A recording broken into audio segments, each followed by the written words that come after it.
नमस्कार मंडळी, royal Marathi YouTube चॅनलवर आपल्या सर्वांचं स्वागत आहे. आजच्या व्हिडिओमध्ये आपण मुख्यमंत्री माझी लाडकी बहीण योजनेच्या संदर्भात नवीन अपडेट आले आहे त्याच्या संदर्भात माहिती घेणार आहोत. आता मुख्यमंत्री माझी बहीण जी लाडकी बहीण योजना या योजनेच्या संदर्भात जो नवीन हप्ता आहे तो जानेवारी 26 तारखेला देण्यासाठी सरकारने 3690 कोटी रुपयाची तरतूद करण्यात आलेली आहे. अशी माहिती महिला व बालविकास मंत्री अदिती तटकरे यांनी सांगितलेली आहे. त्यांनी स्वतः ट्विटर हँडलवर ही माहिती पोस्ट करण्यात आलेली आहे आणि यानुसार आता येणाऱ्या 26 जानेवारीपर्यंत सर्व लाभार्थी महिलांना 1500 रुपयाचा हप्ता त्यांच्या अकाउंटमध्ये वितरित करण्यात येणार आहे.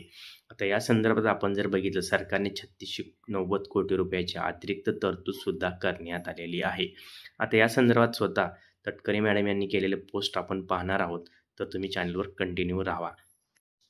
तर आपल्याला ट्विटर हँडलवरून आता अशी माहिती भेटत आहे की मुख्यमंत्री माझी लाडकी बहीण योजना या योजनेतील सर्व पात्र महिलांना 26 जानेवारी 2025 पर्यंत लाभ हस्तांतरण होणार आहे. यासाठी राज्य मंत्रिमंडळाने 3690 कोटी रुपयाच्या निधीस मान्यता दिली आहे.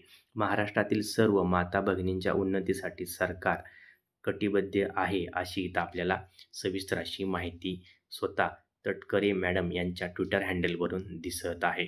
आता या संदर्भात जर बघितलं आपण तर मुख्यमंत्री माझी लाडकी बहीण योजना 3690 कोटी रुपयाच्या निधीस मान्यता, राज्य मंत्रिमंडळाची मान्यता अशी सुद्धा इथं पोस्ट दिसते आणि 26 जानेवारी 2025 पर्यंत सर्व पात्र भगिनींना लाभ हस्तांतरित होणार अशी सुद्धा इथं माहिती देण्यात आलेली आहे.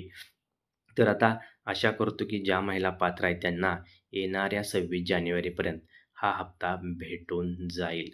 तर ही सर्व राज्यातील महिलांसाठी अत्यंत महत्त्वाची खुशखबर असून सर्व महिलांना या योजनेचा लाभ मिळेल अशी आशा करतो. व्हिडिओ शेवटपर्यंत पाहिल्याबद्दल आपल्या सर्वांचे हार्दिक आभार. हा व्हिडिओ आपल्या अन्य मैत्रिणींसोबत शेअर करा आणि हप्ता आल्यानंतर जरूर कमेंट करून आम्हाला कळवा. व्हिडिओ शेवटपर्यंत पाहिल्याबद्दल पुन्हा एकदा आपल्या हार्दिक अभिनंदन. धन्यवाद.